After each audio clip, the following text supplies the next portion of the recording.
دیکھیں قرآن مقدس سورہ فجر۔ اعوذ باللہ من الشیطان الرجیم، بسم اللہ الرحمن الرحیم۔ الم تر کیف فعل ربک بعاد، کیا تو نے نہ دیکھا کہ تیرے رب نے عاد کے ساتھ کیسا کیا۔ پرسوں کے سبق میں ہم نے بتایا تھا کہ اللہ رب العزت نے یہاں چند چیزوں کی قسم کا ذکر کیا اور اس کے بعد جواب قسم عبارت میں محذوف رکھا، جو تھا کہ کافروں کا آخرت میں عذاب قطعی اور یقینی ہے،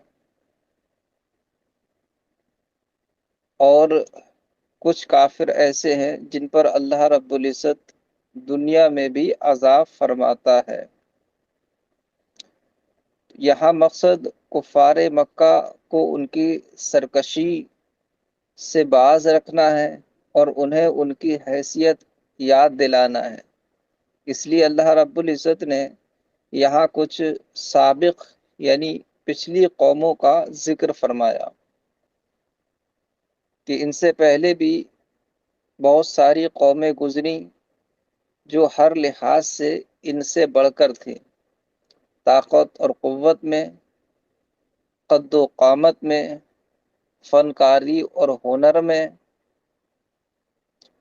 وزن میں، مال و دولت میں، ہر چیز میں ان سے بہتر اور بڑھ کر تھے۔ مگر جب انہوں نے اللہ اور اس کے نبیوں کی مخالفت کی، نافرمانی کی، تو اللہ پاک نے سب کچھ ہوتے ہوئے بھی ان کو ہلاک فرما دیا۔ تو جب وہ ہلاک کر دیے گئے تو یہ مکہ اور قریش کے کفار یہ اپنے آپ کو کیا سمجھ رہے ہیں؟ کیا یہ ہلاک نہیں کیے جائیں گے اگر یہ اپنی روش سے باز نہیں آئے؟ تو اللہ پاک نے یہاں کچھ قوموں کا ذکر کیا ہے اجمالاً۔ فرمایا الم تری کیف فعل ربک بعاد، اے سننے والے، کیا تو نے نہ دیکھا کہ تیرے رب نے عاد کے ساتھ کیسا کیا۔ عاد دو قوموں کو کہا جاتا ہے، ایک کو عاد اولا اور دوسرے کو عاد اخری۔ عاد اولا یہ حضرت ہود علیہ نبینا و علیہ الصلاۃ والتسلیم کی قوم ہے، جن کے بارے میں قرآن مقدس نے ایک دوسرا نام بھی ذکر کیا، وہ کیا ہے؟ ارم، یعنی اس کو عاد ارم بھی کہا جاتا ہے۔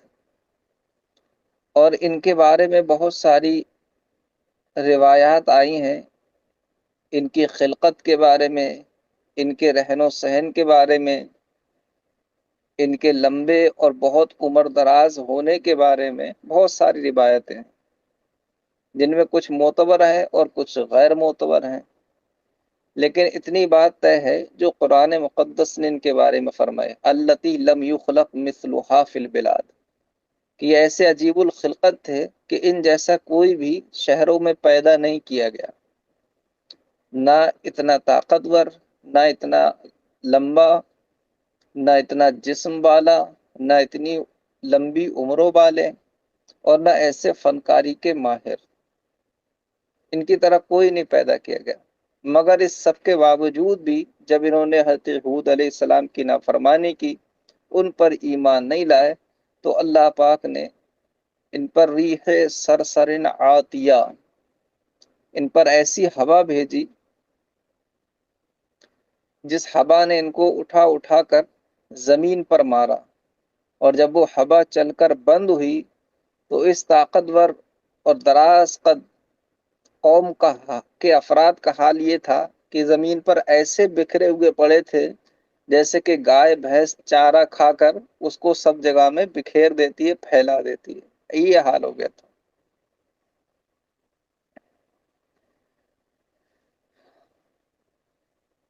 کیا تو نے نہ دیکھا کہ تیرے رب نے عاد کے ساتھ کیسا کیا۔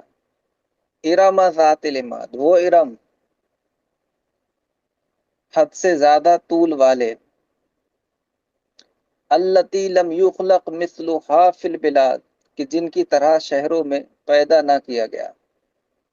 وثمود الذین جابوا الصخر بالواد، اور سمود جنہوں نے وادی میں پتھر کو تراشا. دوسری قوم کا ذکر کیا، قوم سمود، اس کو عاد اخرى کہتے ہیں. یہ حضرت صالح علیہ السلام کی قوم ہے. قوم سمود اور قوم عاد یہ آپس میں چچا زاد بھائی ہیں، اور قوم سمود یہ حجاز اور شام کے درمیان آباد تھے. ان کو اللہ رب العزت نے پتھروں کو تراشنے کا ہنر دیا تھا. بڑے بڑے پتھر اور پہاڑ یہ تراش کر اپنے مکان بنا لیا کرتے تھے. اور آج ہزاروں سال بعد بھی جب ان کے علاقے میں کھدائی ہوئی تو وہاں زمین کے نیچے بڑی بڑی پتھر سے تراشی ہوئی عمارتیں نکلیں، اور پہاڑوں کی جب تلاش و جستجو ہوئی تو اس میں پہاڑوں کے اندر کھوکھلے ہو کر تراشے ہوئے عالیشان محلات اور گھر نکلے. اندازہ یہ ہے کہ وہ قوم سمود ہی کے گھر ہے جن کا ذکر قرآن مقدس نے کیا ہے. تو یہ چونکہ فنکاری میں بہت ماہر تھے، پتھر کو تراش کے کچھ بھی بنا لیتے تھے،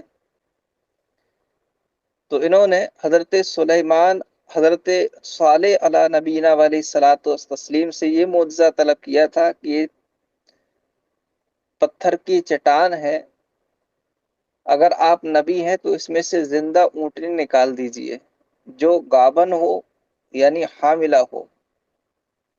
تو حضرت صالح علیہ السلام نے دعا کی، اللہ پاک نے پتھر کی چٹان کے سینے کو چیر کر اس میں سے حاملہ اونٹنی باہر نکالی جو انتہائی حسین و جمیل اور نگاہ کو بھانے والی تھی. یہ معجزہ دیکھ لیا، اس کے باوجود بھی صرف چند لوگ ایمان لائے اور باقی نے طرح طرح کی باتیں بنا کر اسلام سے، حضرت صالح علیہ السلام سے اب کنارہ کشی کر لی. پھر اس کے بعد اسی اونٹنی پر ظلم و ستم کیا اس قوم نے. قیدار ابن سالف نام کے ایک شخص نے چند لوگوں کی سازش سے اس اونٹنی کی کوچیں کاٹ دیں، جس کے نتیجے میں قوم سمود پر عذاب اترا اور وہ سب کے سب ہلاک کر دیے گئے. تو ان کا ذکر اللہ پاک نے یہاں فرمایا. وَثَمُودَ الَّذِينَ جَابُوا الصَّخْرَ بِالْوَادِ، اور سمود یعنی تمہارے رب نے قوم سمود کے ساتھ کیسا کیا، یہ تم نے نہ دیکھا، جنہوں نے وادی میں پتھر کو تراشا. وَفِرْعَوْنَ ذِی الْأَوْتَادِ، اوتاد یہ وطد کی جمع ہے، وطدن، اور وطد کا معنی تھا کیل، جس کو ہم میخ کہتے ہیں. فرعون کی صفت اللہ پاک نے ذل اوتاد ذکر کی، جس کا مطلب ہوتا ہے کیلوں والا، میخوں والا. اب میخوں والا ہونا اس کی صفت کیوں ذکر کی؟ تو اس کی وجہ یہ ہے کہ جب یہ کسی کو سزا دیتا تھا تو اس کے بدن میں میخیں یعنی کیلے گڑوا دیتا تھا. اس کو لکڑی کے ایک ڈھانچے پر لگایا جاتا تھا، ایک کیل اس کے ہاتھ میں، دو کیلے اس کے دونوں ہاتھوں میں اور دو کیلے اس کے دونوں پیروں میں لکڑی کے ساتھ جڑ دیا جاتا تھا، اور پھر اس کو اسی طرح دھوپ میں لٹکا دیا جاتا یہاں تک کہ اس کا جو جسم ہے وہ سب بوسیدہ ہو کر گل جاتا اور وہ اسی طرح سے ہلاک ہوتا. تو یہ سزا دیتا تھا. حضرت آسیہ رضی اللہ تعالی عنہا جو اس کی بیوی تھیں، جب وہ ایمان لائیں تو اس نے ان کو بھی یہی سزا دی اور ان کو گرم ریت پر ڈال کر پتھر کی بھاری سی گرم چٹان ان کے سینے پر رکھ دی تھی، جس کا ذکر حضرت آسیہ رضی اللہ تعالی عنہا کے بیان کے موقع پر تفسیر کی کتابوں میں موجود ہے. وَفِرْعَوْنَ ذِی الْأَوْتَادِ، اور فرعون میخوں کے ذریعے سزا دینے والا، یعنی کہ تو نے نہ دیکھا کہ تیرے رب نے کیسا کیا فرعون کے ساتھ جو کیلوں کے ذریعے سزا دینے والا تھا۔ فرعون، اس کا نام ولید ابن مصعب ہے، جو حضرت موسیٰ علیہ السلام کے زمان میں فرعون تھا، اس کا نام ولید ابن مصعب۔ اصل میں فرعون کسی خاص شخص کا نام نہیں ہے، بلکہ فرعون مصر کے بادشاہ کا لقب ہوتا تھا اس وقت، جیسے چین کے بادشاہ کا لقب خاقان ہوتا تھا، ہے نا، ایران کے بادشاہ کا لقب کسرا ہوتا تھا، روم کے بادشاہ کا لقب جو ہے قیصر ہوتا تھا، اور حبشہ کے بادشاہ کا لقب نجاشی ہوتا تھا۔ تو یہ سب القابات ہوتے تھے، یہ کسی کا نام نہیں ہے۔ موسیٰ علیہ السلام کے زمانے میں جو فرعون تھا اس کا نام ولید ابن مصعب تھا، اور جب تک وہ بادشاہ نہیں بڑا تھا بڑا ایماندار اور اللہ تعالی سے ڈرنے والا تھا، لیکن جب وہ بادشاہ بن گیا تو اس کے مزاج میں بڑائی، فخر، گھمنڈ یہ آنا شروع ہوئے، مگر اس وقت بھی وہ اس حد کو نہیں پہنچا تھا جس حد کو وہ بعد میں پہنچا تھا۔ فرعون کو اللہ پاک نے بہت سارے عیش و آرام دیے، اس کو ہر طرح کی مصیبت سے دور رکھا، بیمار نہیں پڑتا تھا وہ، کچھ جادو کے شعبدے اور کرشمے اس کو آتے تھے جس سے اپنی قوم کو وہ اپنے بس میں رکھتا تھا۔ جب ایک زمانے تک کوئی مصیبت نہیں آئی، کوئی پریشانی نہیں آئی، بیمار نہیں پڑا، ہر طرح کا ناز و نعم، عیش و عشرت کے سامان پاس میں تھے، تو اس کا جو وزیر تھا حامان، اس نے کہا کہ حضور جیسے آپ کی شان ہے اور جس طرح آپ کے ساتھ معاملات ہیں، یہ تو ایک خدا کی شان ہو سکتی ہے کہ وہ ہر مصیبت سے بے نیاز ہوتا ہے، کوئی مصیبت اس کو نہیں ہوتی ہے، ہر چیز اس کو مہیا ہوتی ہے، ہر چیز وہ کر سکتا ہے، یہ تو ایک خدا کی شان ہے۔ تو سب سے پہلے حامان نے اس کو سجدہ کیا، اور جب حامان نے اس کو سجدہ کیا تو فرعون کی سرکشی اور بڑھ گئی، پھر اس نے اپنی خدائی کا دعویٰ کیا، کہا انا ربکم الاعلی، کہ میں تمہارا سب سے بلند و بالا رب ہوں، ما صلی اللہ رب العالمین۔ اور پھر اس نے جو اس کو خدا نہیں مانتا اس کے ساتھ وہ ظلم و ستم کا معاملہ کرتا تھا۔ بالآخر اللہ پاک نے حضرت موسیٰ علیہ السلام کو مبعوث فرمایا، جن کے ذریعے اللہ پاک نے اس کی سلطنت کو تہس نہس کیا، اور دریا نیل میں ڈبو کر ذلت اور خواری کے ساتھ دنیا میں اس کا خاتمہ فرما دیا، اور اس کی لاش کو ہڈیوں کی شکل میں باقی رکھا تاکہ وہ آنے والے افراد انسانی کے لیے عبرت کا سامان بن سکے۔ تو اللہ پاک نے اس کو بھی بطور عبرت ذکر کیا کہ فرعون جس کو بادشاہت دی، لشکر دیا، جاہو حشمت دی، دولت دی، سب کچھ دیا، پھر آخر میں تمہارے رب نے اس کے ساتھ کیا کیا، کیا تم نے نہیں دیکھا؟ کیا فرعون کا انجام تمہارے لیے عبرت اور نصیحت کا سامان نہیں ہے؟ کیا فرعون کی ہلاکت تم کو نہیں بتاتی کہ رب کی قدرت بڑی عظیم ہے؟ فرعون جیسے ظالم طاقتور کو جو فنا کر سکتا ہے، تمہاری کیا حیثیت ہے اس کی قدرت کے آگے؟ کفار مکہ کو اللہ پاک نے ان چیزوں کے ذریعے عبرت کی طرف متوجہ کیا۔ وَفِرْعَوْنَ ذِي الْأَوْتَادِ، اور فرعون جو میخوں کے ذریعے سزا دینے والا، الَّذِينَ طَغَوْا فِي الْبِلَادِ، جنہوں نے شہروں میں سرکشی کی، فَأَكْثَرُوا فِيهَا الْفَسَادَ، تو ان میں بہت فساد پھیلایا، یعنی چاہے قوم عاد ہو، قوم سمود ہو یا فرعون ہو، ان سب نے شہروں میں سرکشی کی اپنے اپنے زمانے میں، اور ان میں خوب فساد پھیلایا۔ ان کا فساد دنیاوی بھی تھا اور ان کا فساد فساد دینی بھی تھا، کیونکہ دنیا میں لوگ پر ظلم و ستم کرتے ان کے دنیاوی معاملات میں، اور دین میں حال یہ تھا کہ یا تو خود خدائی کا دعویٰ کرتے جیسے کہ فرعون نے کیا، یا بتوں کو پوجتے، اور معبود حقیقی اللہ پاک پر ایمان نہیں لاتے، انبیاء علیہ السلام کے ساتھ توہین، تحقیر اور انکار اور نافرمانی کا معاملہ کرتے، تو ہر طریقے کا فساد انہوں نے شہروں میں، زمین میں پھیلایا۔ فَصَبَّ عَلَيْهِمْ رَبُّكَ صَوْتَ عَذَابٍ، تو ان پر تیرے رب نے ڈال دیا اپنے عذاب کا کوڑا۔ سوت کہتے ہیں کوڑے کو، تو ان پر تیرے رب نے عذاب کا کوڑا ڈال دیا۔ عذاب کا کوڑا یعنی اللہ پاک نے ان پر سخت عذاب نازل کیا۔ کسی کو آسمان سے پتھر برسا کر ہلاک کیا، کسی کو سخت ہوا بھیج کر ہلاک کیا، کسی کو دریا میں غرق کر کے ہلاک کیا، اور کسی کو کسی اور طریقے سے چنگھاڑ کے ذریعے ہلاک کیا۔ تو اللہ پاک نے ان پر اپنے عذاب کا کوڑا ڈال دیا۔ ان ربک لبالمرصاد، مرصاد کہتے ہیں گھات کو، گھات کہتے ہیں نا، وہ فلاں آپ کی گھات میں لگا ہوا ہے، ہر وقت نگاہ رکھ رہا ہے، ایک ایک چیز کو آپ کی دیکھ رہا ہے، موقع کی تلاش میں ہے، جیسے ہی موقع ملے گا فوراً وہ اپنا جو معاملہ اور ارادہ لیے بیٹھا ہے اس کو انجام دے دے گا، اسے کہتے ہیں گھات میں لگنا۔ المرصاد کا معنی آتا ہے گھات۔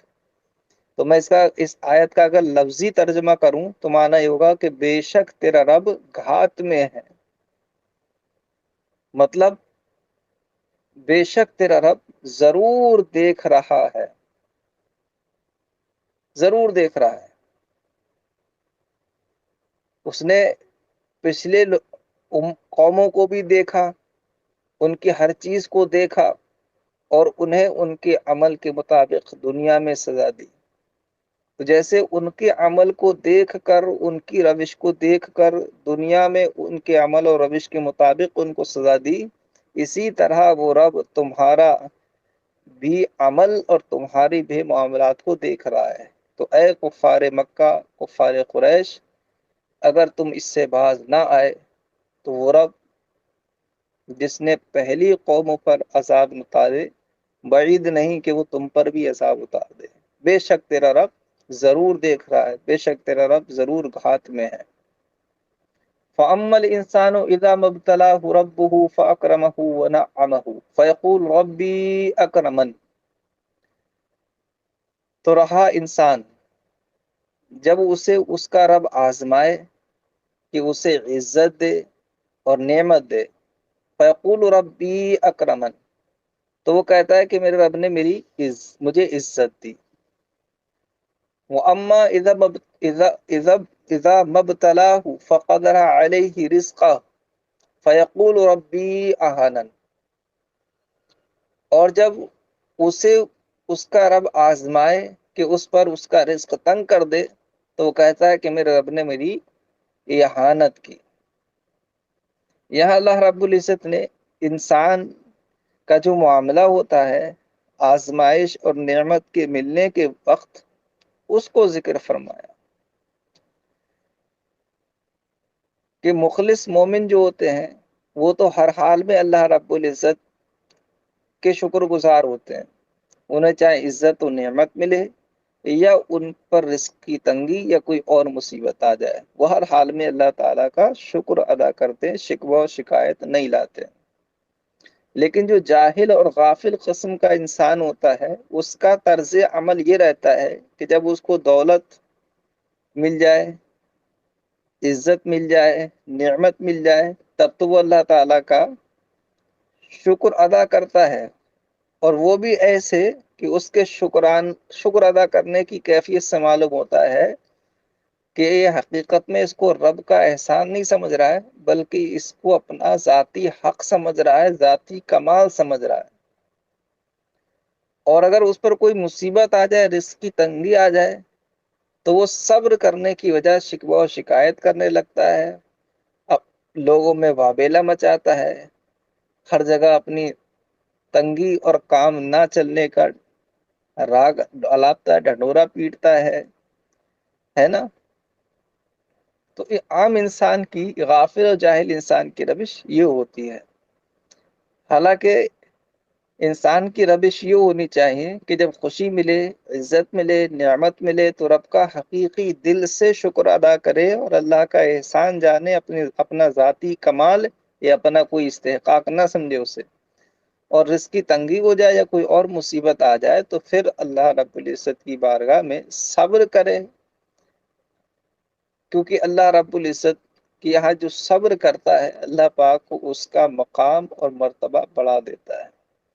تو اللہ کی آزمائش دونوں طرح سے ہوتی ہے، اللہ دونوں طرح سے آزماتا ہے، نعمت اور عزت دے کر بھی اور عزت و نعمت لے کر تنگ دستی دے کر بھی۔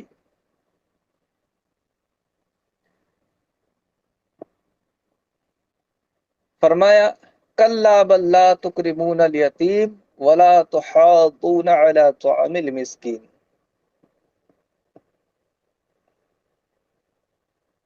فرمایا ہرگز نہیں بلکہ تم یتیم کی عزت نہیں کرتے اور نہ مسکین کے کھانے پر ابھارتے ہو۔ یعنی اللہ پاک فرماتا ہے کہ دنیا میں کسی کو عزت و نعمت مل جانا یا کسی کا تنگ دستی، تنگی رزق میں مبتلا ہو جانا، یہ کسی بھی چیز کا معیار نہیں ہے، نہ یہ اس چیز کا معیار ہے عزت اور دولت نعمت کا ملنا کہ اللہ تعالیٰ اس سے خوش ہے، اللہ اس سے راضی ہے، اللہ کی بارگاہ میں یہ مقبول ہے، اس کا معیار نہیں ہے یہ۔ اور نہ رزق کی تنگی اور مصیبت کا آنا اس کا معیار ہے کہ اللہ اس سے ناراض ہے، یہ اللہ پاک کی بارگاہ میں مردود ہے، یہ معیار نہیں ہے۔ ہاں غافل اور جاہل قسم کے لوگ اس چیز کو معیار سمجھتے ہیں، دولت کی برسات ہو رہی ہے، خوب ہر جگہ آؤ بھگت ہو رہی ہے تو سمجھتا ہے کہ میرا رب مجھ سے راضی ہے اور میں مقبول ہوں رب کی بارگاہ میں۔